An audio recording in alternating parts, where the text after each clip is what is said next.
여러분들, 성경에 롯이라는 사람이 나옵니다. 사실은 롯보다 롯의 아내가 더 잘 알려져 있지요.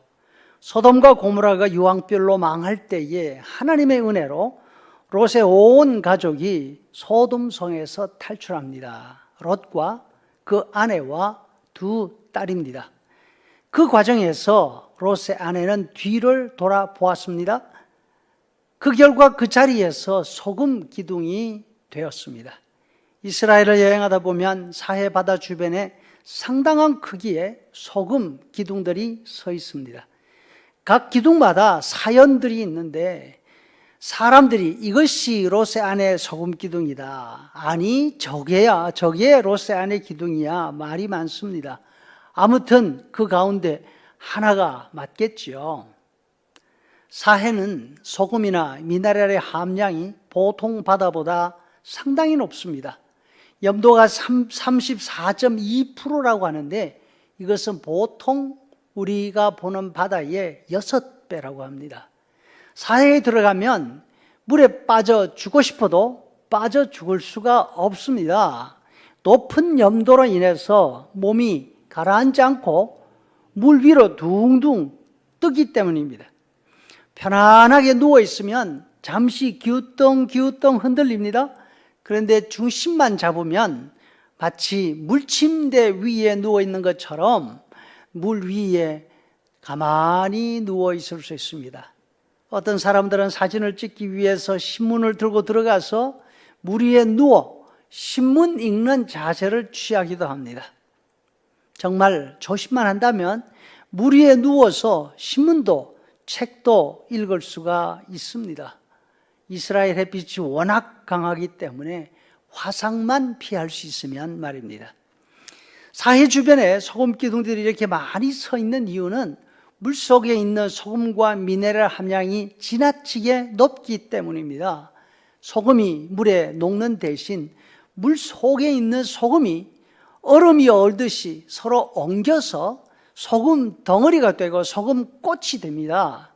그리고 이것이 점점 자라면서 위로 솟아올라서 기둥이 되는 것이죠. 사해는 처음부터 물이 고인 바다가 아니었습니다. 요단강 남쪽 계곡 넓은 평지였죠. 물이 많으니까 사람들이 모여 살게 되고 5개나 되는 도시가 형성되었습니다. 그 가운데 우리가 잘 아는 소돔과 고모라가 대표적인 도시이죠. 이곳은 고대로부터 상업도시로 발달을 했습니다.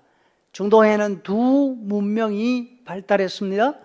북쪽은 페르시아 지역에 있고 남쪽은 이집트 지역입니다. 이 두 문명 사이에 아라비아 사막이 가로막혀 있습니다.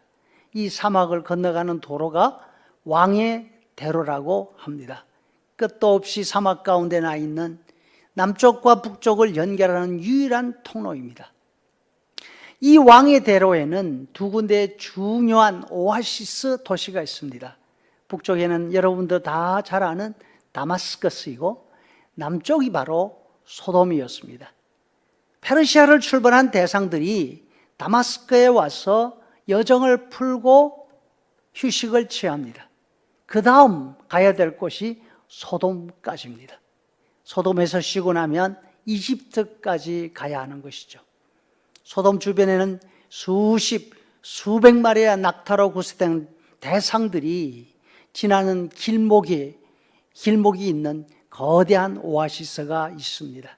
그곳에서 사람들이 쉬어갈 뿐 아니라 그곳에서 거래, 무역이 이루어지는 것이죠. 롯은 작은 아버지인 아브라함을 따라서 가나안 땅으로 이주해 왔습니다. 세월이 흐르면서 두 사람의 재산이 늘어나고 가축도 늘었습니다.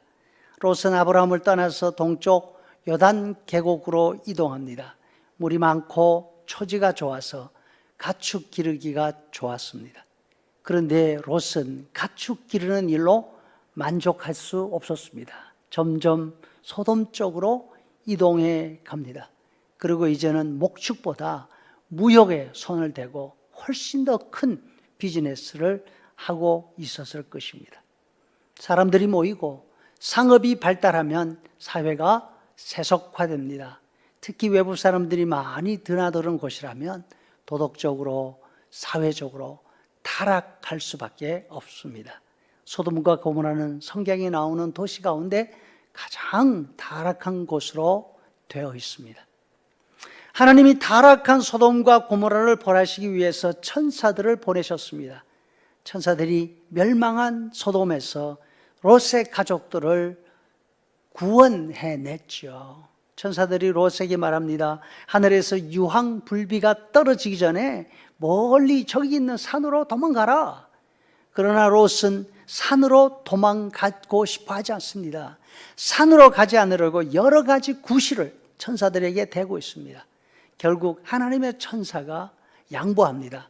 그러면 산이 아니라 요단 계곡에 있는 가장 작은 도시 소알에 가는 것을 허락한다. 소알은 이 롯의 고집 때문에 멸망해서 면하는 그런 일이 있죠. 그렇다면 롯은 왜 산으로 도망가기를 이처럼 힘들어 했을까요? 산이 너무 멀어서 그것이 아니었을 것입니다. 롯은 소돔의 부와 풍요로움을 포기할 수가 없었기 때문입니다. 하늘에서 유황불비가 떨어져서 죽는 일 두렵죠. 그러나 너무나 안락하고 풍요롭던 요단 계곡을 떠나는 것도 죽음만큼 힘들었던 것입니다. 이와 같은 유혹 때문에 롯의 아내는 천사의 경고에도 불구하고 너무나 아쉬워서 뒤를 돌아보고 말았습니다. 가나안 땅에 들어온 이후 고생 생각이 나고 평생 모은 재산을 뒤에 두고 오려니까 발걸음이 떨어지지 않았던 것입니다. 성경은 분명히 이야기합니다. 롯은 의인이었다고. 하지만 비록 아무리 의인이었다 하더라도 롯도 소돔의 풍요로움을 포기하고 떠나는데 발걸음이 이렇게 잘 가지가 않았던 것이죠. 소돔의 죄악상을 보고 들으면서 마음이 상하면서도 롯은 점점 더 그 중심으로 들어갑니다. 또 멸망을 앞두고도 그것을 떠나지 못하고 머뭇머뭇하게 된 것입니다. 성도 여러분, 롯의 이야기를 들으면서 우리는 우리의 삶을 돌아볼 수 있어야 할 것입니다. 우리 속에도 세상의 풍요로움, 세상의 편안함 때문에 롯의 아내처럼 차마 발걸음이 떨어지지 않는 그런 모습이 있지 않은지. 언제나 큰 일을 한꺼번에 결심하기란 쉽지 않습니다. 그래서 우리에게 매일 하나님께 예배하는 가정 예배가 중요합니다.